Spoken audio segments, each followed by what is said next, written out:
Hi everyone, welcome to another episode of In Focus. Today we have Ruth Harrison from Thoughtworks. Ruth, thank you for joining us. Great to be here, thank you.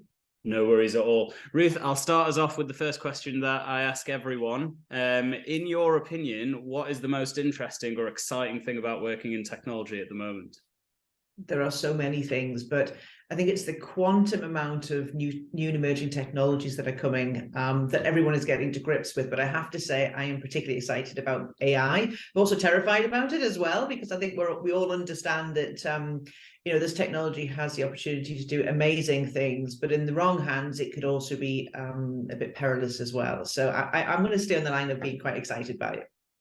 Good. And I mean, AI has probably come into the forefront a lot more recently, maybe to, Joe Public, someone like me that isn't in the tech world as such, with the like ChatGPT and Bard and that type of thing. I mean, I'm assuming it's been on your radar long before that, but what sort of your thoughts on public use of AI? Because there was an article that I read that's saying that Bing have combined that ChatGPT search and it's starting to actually not act as they thought it would, which I mean isn't surprising to me because it's a fairly new product and shocking that it doesn't work first time round as expected. But yeah, what's your take on it in terms of, like, I suppose where you think that could be most interesting and exciting in our world?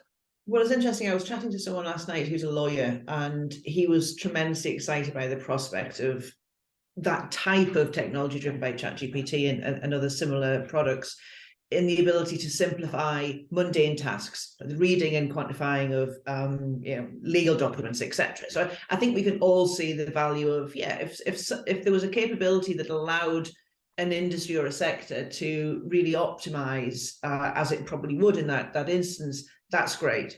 I think your question was about how do I feel about it in public, and yes, I've had the great opportunity at Thoughtworks to have been guided by our great technology minds and understanding the risks and opportunities. And I suppose being in technology, and I think we have a responsibility to ensure that the technology that we build and develop is considered and that we are responsible in our actions for it.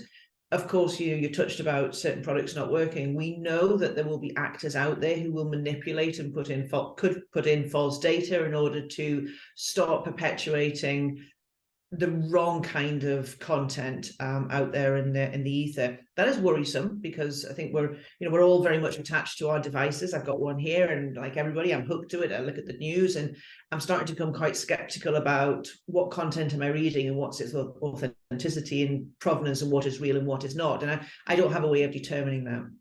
But if I could just pick up one point, the products and services that we build, all of technology, not exclusively for Thoughtworks, but as technologists, we have that responsibility, as I touched on, to be responsible in our technologies and build products and services for the whole and broad communities that we serve.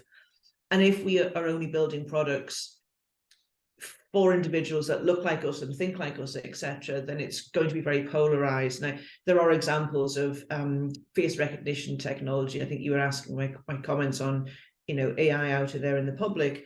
Facial recognition technology, if it's only been tested on a very small demographic of the population, hasn't built up that memory muscle, as it would be, to be able to identify other ethnicities, etc.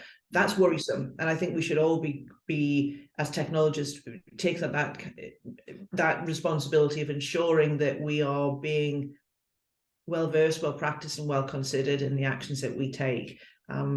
This is a new paradigm for all of us. As I said, it's hugely exciting, but the risks need to be considered right up front and not retrospectively when something has gone wrong. Absolutely. I mean, somebody described it to me. I was at an event last night. Possibly, got the potential to change people's lives. Well, as much, but probably more so than, the advent of mobile technology, where all of a sudden the world was very connected very quickly. And now, you're expected to be reachable wherever. That's just, modern day. But there was a time, obviously, before where if you weren't on your computer, you weren't getting your emails and you weren't contactable. Some may say a better time, but Who knows? Maybe it's a different time, perhaps. Absolutely, absolutely. Well, you touched on ThoughtWorks there, Ruth. Why don't you take us back and give the listeners a bit of background into yourself and sort of who you are, where you've come from on your journey, and how you've got to where you are today. Look, thank you. And perhaps your listeners can hear from my accent. I'm from the Northeast. I hail from here, and I'm very proud to do so. I had a career before I entered technology. I was in retail and consumer goods for 30 odd years, a career that I very much enjoyed. One of the reasons I wanted to move into technology was I could see that industry changing, and I could see technology was a catalyst for that change.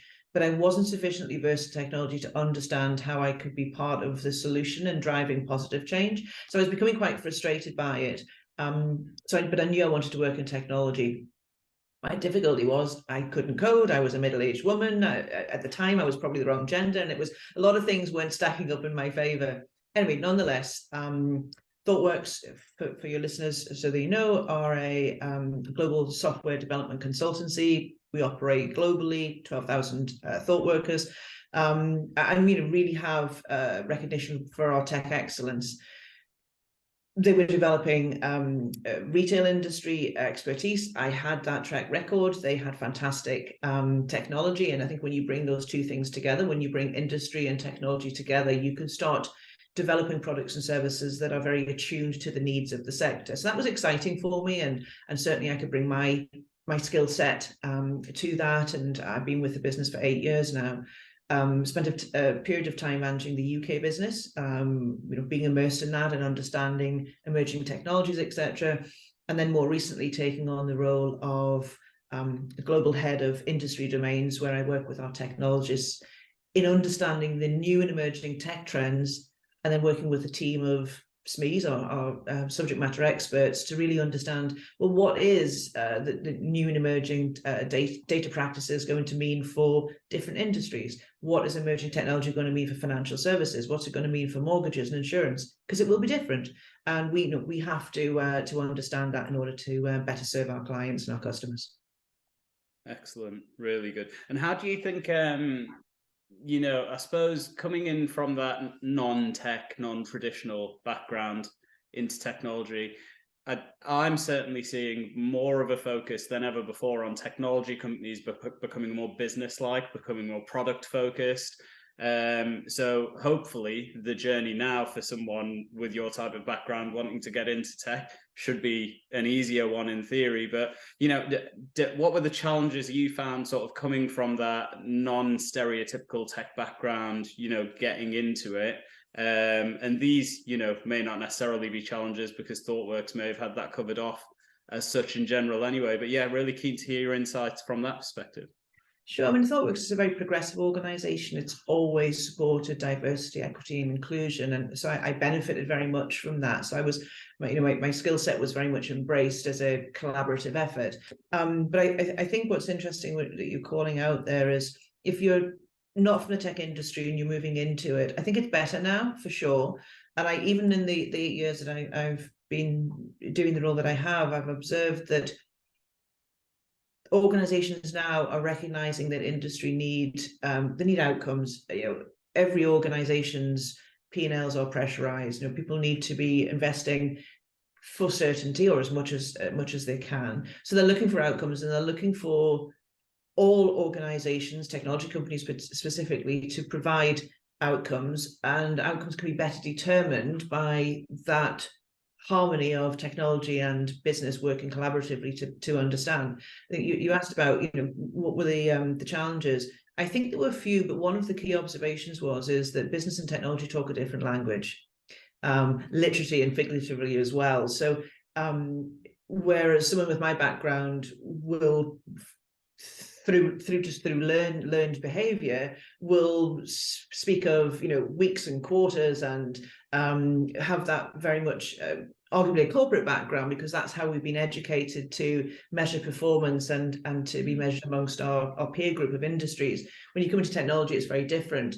Everyone's talking about sprints and roadmaps and products, etc. Understandably, they're two different industries, but somehow you need to bring them together. So as the work and the great craftsmanship that's going on in the technology and software development is understood by the business, because they're the budget holder, they're paying for this, so they have to understand. So we have to be able to bridge that gap of being able to simplify some of the technology jargon and nuances, and explain it to smart people in business who will get it, but need it explained to them in a slightly different way. And I'm using very simple terms there, but I think you get it. It's a bit like taking a Wired magazine and comparing it to the FT, totally different. Yet, they seek to speak to the same audience, and you just have to change the narrative a little bit. Yeah, really great insight there. Something you touched on there, Ruth, it'd be interesting to know, you mentioned people are going very much more outcome driven. It's certainly a trend we've seen, less maybe focus on time and materials, which would be the usual way of doing things, or the historic way, and moving towards outcome driven. ThoughtWorks as an organization, obviously being the consultants that you are, what percentage is outcome based versus what percentage would you say is time and materials based, in terms of rough numbers? Do you see a massive swing one way or the other? I think it would be difficult for me to quantify that, because you can anticipate, we have so many projects in different countries, and it's probably not the forum to be explaining that explicitly. But what I can say is the pendulum has definitely swung, that even when you're looking at pitches and proposals and frameworks that may come through government, even government and civil service is starting to talk about outcomes. So the client expectation has changed, and therefore the response has changed. And I think all organizations will be responding accordingly to the client needs. And it's no longer, we're going to build this product for you, it could do this. It's, we're going to be doing this for you, and this is the outcome you can expect. And we're all doing that. Yeah, great. Because I think I was speaking to another consultancy at a previous event where their struggle at the minute is they do no outcome-based work. However, talent-wise, it's hard for them to augment their talent properly or do anything with their talent pipeline, because they are charging billable time as opposed to outcomes. And we'll come on to this in a little while in terms of different approaches to sort of skin a cat, so to speak, in terms of that. But ThoughtWorks as a whole, it's not always been in the Northeast, has it? It's a relatively new addition, and you yourself, having been living up here, haven't always worked in the Northeast either. So what's your experience been like in terms of the Northeast versus the rest of the UK or Europe, in terms of its sort of tech landscape and almost access to jobs in that sort of area? So it's interesting. One of the reasons I had to leave the Northeast way back in the 80s was because there was no prospects here for people who were school leavers. I'm older than you, but anyone who's of my age who's perhaps listening to this will recognise that. The world has evolved around London for many years, but when it comes to technology, certainly Manchester over the last 10 years has really boomed as a consequence of positioning itself as a well connected from a travel perspective, and with great universities providing pipeline of talent. What I observed about Newcastle in my 8 years in ThoughtWorks, I've been commuting between London and Manchester for that period of time, and I'd always had an aspiration that an office would open in Newcastle. But you have to have the right time, and you have to have the right business case, and just opening an office for office sake is a vanity project, of which I don't think anybody would have appreciated. What you're now seeing in the whole of the Northeast, actually, not exclusively Newcastle, and it's a very well-connected region, is a real buoyancy. You're seeing a lot of big tech firms electing to come into the Northeast region. It's got great connections from a transport perspective. We have an international airport that means folks can get to us very, very easily as well. We have great universities supplying talent. We also have great colleges providing talent as well. I think we overlook that whole ecosystem. Personally, I'm a firm believer, and we can't exclusively just take candidates from university. That is has been a very costly way of acquiring education. There are a wonderful talent pool in colleges for whom university may be too costly, who are equally as capable. And if we really want to be a diverse industry, talking beyond a real diverse industry, then we have to be accessible to all. And firmly as well, we have a lot of industries now in the Northeast that are retiring. They're coming to the end of their time, or just that whole landscape of the retail propositions change. So some people are leaving retail. Hospitality is changing. Some people are leaving hospitality. these individuals have got great soft skills. They're used to dealing with customers' complaints. They're used to problem solving. And, they're the types of industry skills that technology and companies are looking for in addition to technology skills.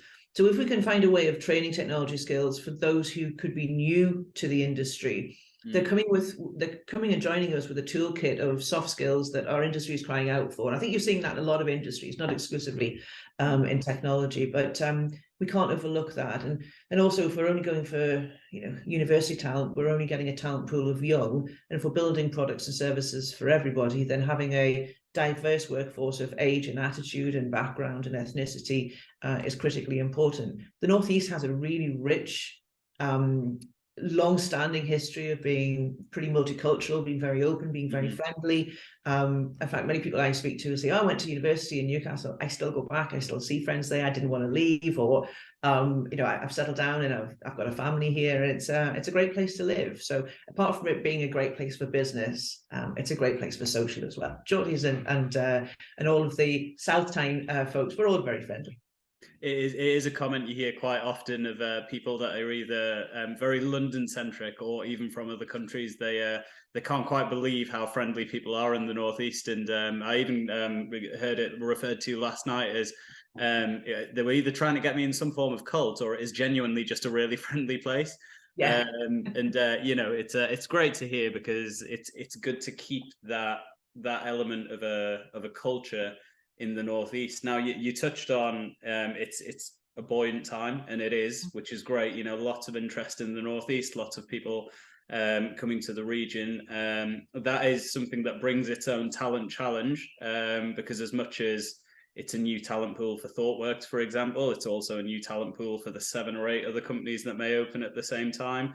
And as hard as we're trying to attract people, there's an element of the competition is going up for the same pool. But you're working on something at the minute, aren't you? Which is you touched on it a little bit there. It's about truly diversifying, what routes we have into tech. So could you talk to us a little bit about the One Digital Collective? Yeah, happily to do so. And even our conversation today, I think listeners are probably picking up that I'm very passionate about our region, and I touched on my personal need to have left in the 80s to get employment. I don't think that's the case now. I think the Northeast has a lot to offer. The incoming investment that we're seeing with large technology companies coming in have names that people recognize. So, we're perhaps able to attract talent, and that's good. But there's so many startups, and there's so many organizations that, and really buoyant ideas coming out of the innovation labs at the universities, etc., that with funding really could be contributing to the prosperity in our region. If we don't do something about the skills shortage across the region generally over the coming years, we are going to find salaries will come under inflationary pressure, because that talent pool of experienced people is only going to be finite for a period of time, and the more big companies that come in are going to push that up. I saw that in the 90s in Reading, when the M4 corridor with all the big tech companies the telco companies coming in. So there are 67,000 open roles in the digital economy in the Northeast. And that's not all coding roles, but the reality is, your SEO operator or your receptionist, there's no role for them if the tech companies can't thrive and grow their headcount and such. So, we have to be cognizant of how do we fill those roles. If the talent pool becomes too tight and we start taking from outside, we are going to find that people from the region are going to get priced out. It's just economics. That's inevitable. So I'm not speaking out of turn there. But what if we could fill those 67,000 open roles with predominant local talent? That requires us to be pragmatic about how we do that. Not everyone can take 3 years out and go to university. Some can. That's great. And there's a real place for that. That's important. But what if you want to change job or you have to change career because of some of the layoffs that we've seen happening in other industries? Then how do we accelerate that? And there's some fantastic boot camps. I want to call out that there are some great initiatives going on across our region, and I applaud them. I think they're very good. One of the things I've heard from colleagues within the industry, because I sit on the board of Dynamo that you may be familiar with, I hear this quite a lot. I was at a function last night where this was called out by a real breadth of technologists, from cybersecurity providers to SaaS companies, etc. they're struggling for talent. They need talent very quickly. They want experienced talent if they can get it, but they are quite willing to take talent in that is new, because they feel that they can continue to support and train and such, which is good. So the One Digital Collective explicitly is a, where I would argue we're for a not-for-profit, but ultimately we're a group of people who actively want to see the Northeast region really prosper. Mm-hmm. We want to provide coding education for folks who are keen to have a career in technology, and we're deliberately making this course accessible and open to all. But where perhaps it's slightly different to other courses that run is this has been shaped by employers. So we've deliberately got a roundtable or a think tank of employers who've given their time to contribute, to say, look, these are the skills we need at the moment. Now, we all know technology emerges so rapidly that those skills may change in 6-12 months' time. So this course has to be flexible. And Newcastle College have worked with us to take an existing course and modify it for for current needs. And it's advertised, the course is live, it's already had people subscribe to it. We're working, the college themselves are working through one-to-one discussions to onboard people, and the course will start very soon. The second thing, of course, that I've heard is that there's not enough teachers to take more than one class at a time. And there's an understanding of that, and the industry is losing people to the private sector. So, we've modeled a course that says, well, what if we can identify coaches from each cohort of students, and they could contribute to the teaching of the next cohort. So it the model itself snowballs, that the more courses you run, the more coaches you get, the more coaches you get, the more courses you can run, etc. So there's a hugely ambitious target of trying to train 50,000 local people in coding skills over the next 3 years. It's hugely ambitious. Will we be successful? We don't know, but we won't be if we don't start and we don't try. So that, if we don't try, we won't be successful. If we do try, we might be successful. And they're pretty good odds that I'm willing to take. And I'm working with some people who are giving some great time to make this happen. I call out Newcastle College and colleagues there who've really helped, who have the same mission, same passion as myself, to see people of my age and other backgrounds come into this industry, which is exciting and presents so many opportunities for our region if we can staff these roles, and also provide people with good and interesting employment at possibly higher rates than they may be earning in their current field as well. So quite ambitious. It's about a group of people who want to do something good, getting in a room or getting on a call and discussing how we could make it happen, and then putting some effort behind making it happen. And the Northeast region is really good at that. We've been a region that arguably perhaps has been a little bit neglected over the years from different circumstances, different governments, etc. And we've been a region that has to do it for ourselves. So we do have a real tenacity for, okay, we'll take it into our own hands and we'll make this work. And I think that attitude of tenacity is very much in the DNA of the Northeast. So we're making it happen. Politics all to one side. This is just everybody on a mission of trying to get it done. Yeah, it sounds fantastic. And what we'll do as well is, for listeners that are interested, we'll post links of where they can find information towards Newcastle College for this. For potential coaches that may be listening, how do they get involved, and what might it look like in terms of a time commitment for them? I realise it may not be defined quite yet. We probably can give that information. Actually, it's 2 evenings a week. It's Monday evening and Tuesday evening. Students have to study some of it in their own spare time as well. It's a 13-week course. So if anybody feels that they can contribute and be a coach, you can find us on our website. Presume you'll put those details in as well. But it's very simple to find us. It's codingcollective.com. Brilliant, good stuff. Because I know often with a lot of these things, the will is there to help. It's the signposting and the pointing people in the right direction that is often, the sort of push that's needed. And how, Ruth, are you linking this up with, I imagine, with the employers being involved and, the coaches being involved, that they have a vested interest and may look at this talent pool for their organizations moving forward? What's the interest been like from an employer perspective of these types of people once they've finished this, and sort of linking that up from a learning to an employment element? It's interesting because the initial feedback has been very positive, and of course we're very much in our early stages. This is the first cohort who'll be going through this. Part of our research was telling us that employers are wanting folks with employment ready skills. They want them with experience.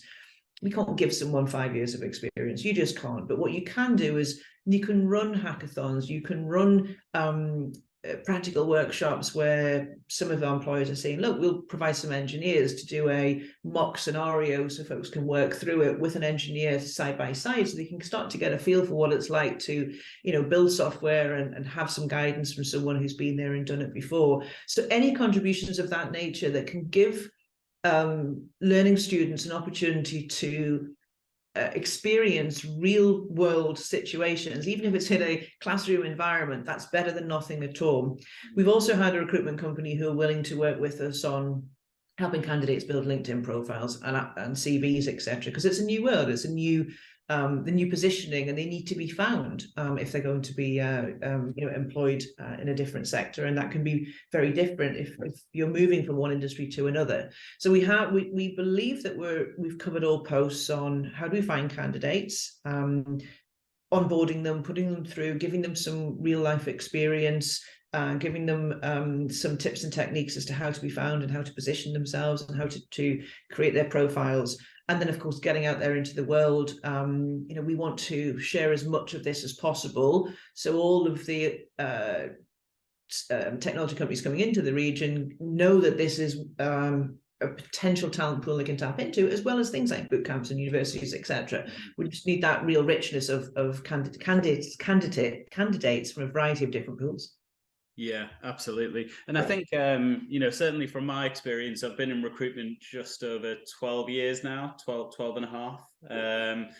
As long as I can remember, there's been a war on talent. There's been a skill shortage. And for as long as I can remember, I've been advising companies to start looking at more junior people from different backgrounds, try and change your organization so that is suitable, because that's a big part of it, isn't it? It's making sure you've got the right environment where these people are going to thrive themselves in their own learning and development and work, but then also be a useful addition to the team and not actually be a help, not a hindrance. But often the conversations from my perspective have been around well, that sounds great, husband, but we've got this deadline to hit for this big project, and year after year after year. But I mean, would you agree we're reaching closer to that tipping point of, if you don't change now as an organization to sort of solve this, you're going to be in trouble, because salaries are just going up and up and up, and we're all fighting for the same people at the senior end? I think the way you've described it is one thing, but each organization I talk to is keen to grow. And if you want to bring more people into your business, then you need an element of leverage. But even new people, if they're experienced, still need to onboard, and they still need to work alongside people who are tenured, just to get the feel for the organization, the culture, how things are done around here, etc. So I think we shouldn't be alarmist, but we shouldn't expect somebody else to solve the problem for us. If we really want to build the Northeast as a real hub for technology and science and engineering, which it has historically been, if we want to maintain that premium position within the UK, then we have no alternative but to do initiatives like this, and organizations to embrace. Because the minute you bring somebody into an organization and they've gone on their first project, they start to really get their momentum, and they get their wings almost, to be able to fly. And if most technology companies have really good cultures, Thoughtworks does, and people can feel really embraced in a business pretty quick as well. So I'm a big advocate. As I said, I joined from a different industry 8 years ago, and I think it's an amazing sector doing some amazing things. We just need more people doing it. Yeah, 100%. You touched on culture there. How would you define a great culture in a technology organization? Well, I think certainly the COVID pandemic has made everybody realize that work-life balance is important. I think technology is such an intense thing to be doing that work-life balance is important. A lot of technologies had already established remote working well before the pandemic set in. So I think all the things that people are expecting now, technology companies have been doing for quite some time. They probably lead the way in being progressive and being diverse and being very inclusive. I think the next wave is embracing more older people. We're seeing, a real emergence of people over 50 leaving all industries. And, we need these people in business and in organizations of all descriptions, lending their life experience to current things. Things that I've experienced in my 30 odd years will be different to someone who's perhaps fresh out of university. Neither one is better than the other, it's different. But you kind of, if you can really take value from those both contributions, and there's a great richness. If we only build, I touched on before in AI, if we only build things with a young lens and a young approach, then we're not building products and services that are appropriate for people of my age or certainly older as well. Lots to do. Yeah, I agree. And you mentioned, the sort of future there.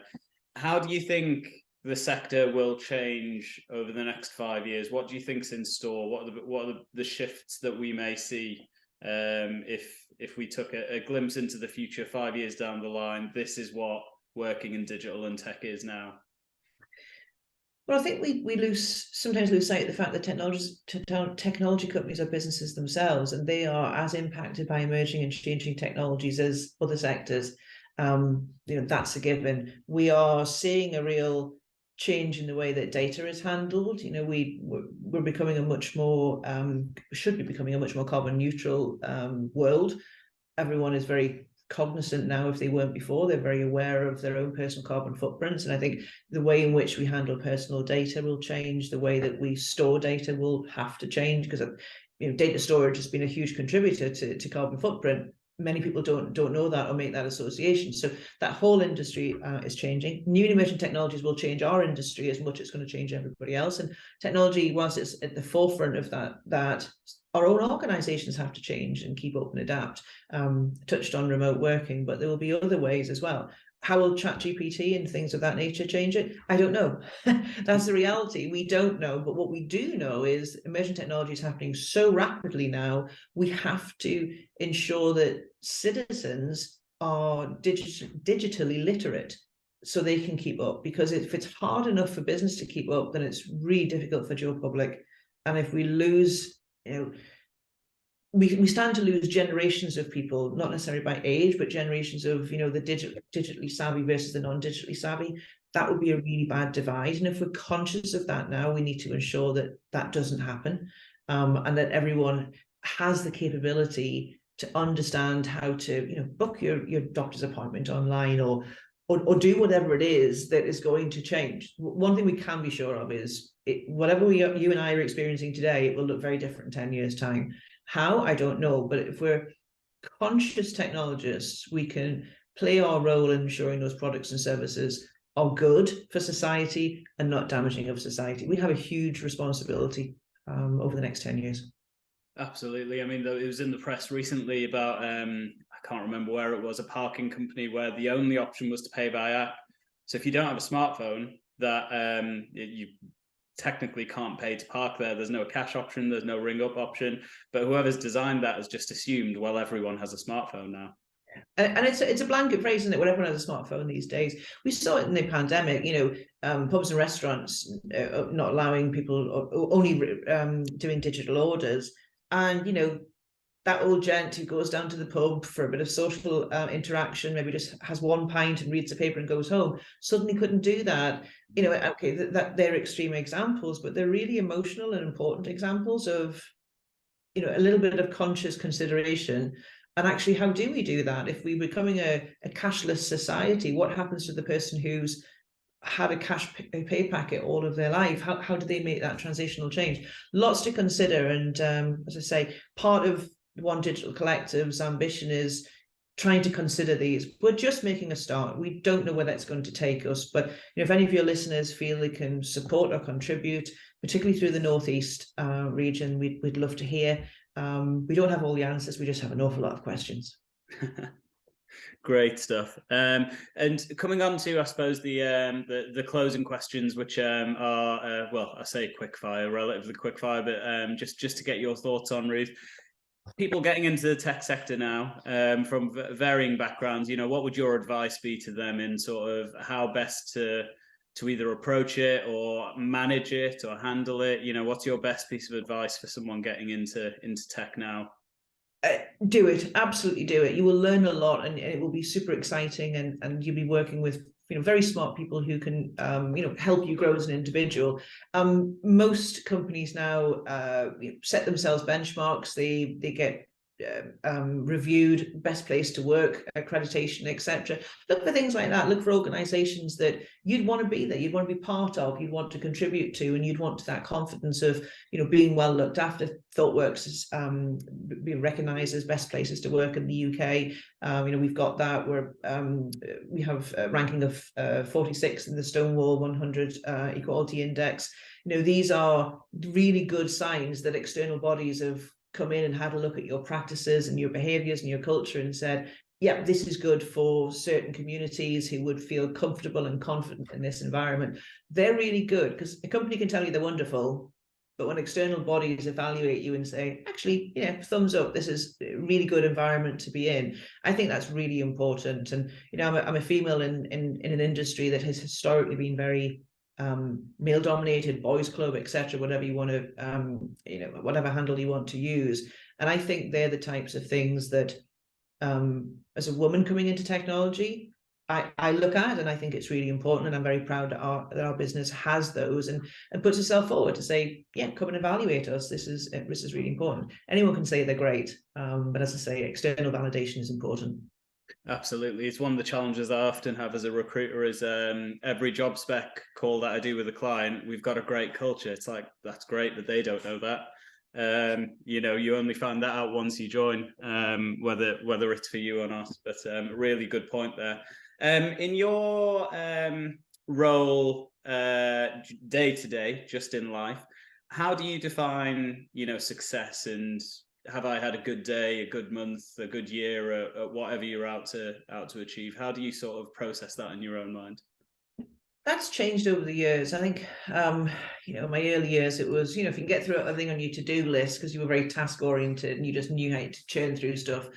I think in your 30s and 40s, it's about, maybe that, have I achieved a level of professional status or recognition, etc. And that frequently comes with promotions and titles, etc. And now I'm sort of in my 50s. I personally get satisfaction from, am I having impact? Am I making a difference here? Is my effort actually moving the needle on whatever it happens to be? So, your listeners will probably take from this that I'm, a very strong advocate of diversity, equity, and inclusion. That's very important for me, particularly coming from this region. I want to see everybody from every part of the Northeast prosper. And we have some areas within our region that have been overlooked, have been neglected, where, the folks in those areas are fabulous people. They just haven't had the opportunities that some of us have. And I just want to make sure that I can contribute to making that difference in some way. And it's different for other people. I respect that. So for me now, it's about impact, value, and having an element of, yeah, I did my best there. And my actions were, I really want to try and make a difference. And I'm also probably of an age where I know I can't do it alone. I'm like, okay, I'm going to go and find some people who feel and think the same way as me and want to make this happen.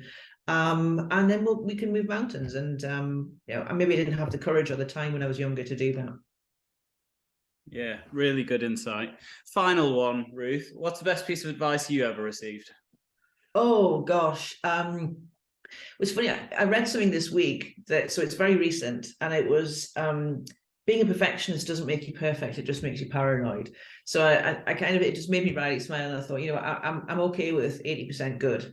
Whereas, in the past, I think a lot of women particularly have felt the need to be perfect, and I'm far from that. But maybe it's an acceptance that, 80, 90% sometimes is good enough. Because it's 80 or 90% more than you had before. Let's just keep moving on. So that's quite a recent reading, and I thought that's actually really profound. I like that. But there's loads. I've had some great mentors over the years who've given good advice. But maybe I'll keep that for a book one day. Who knows? Absolutely. Well, Ruth, I really value your time. I appreciate it. And hopefully the listeners will really take some lessons out of this as well. As we've said, we'll post all of the links once we publish this as well. And by all means, reach out to myself or Ruth on LinkedIn if you'd like to get involved or for anything further. But for now, thank you very much. Thank you very much. And I just want to remind people, onedigitalcollective.com if you're interested in helping and contributing. We'd love to hear from you. 1, 2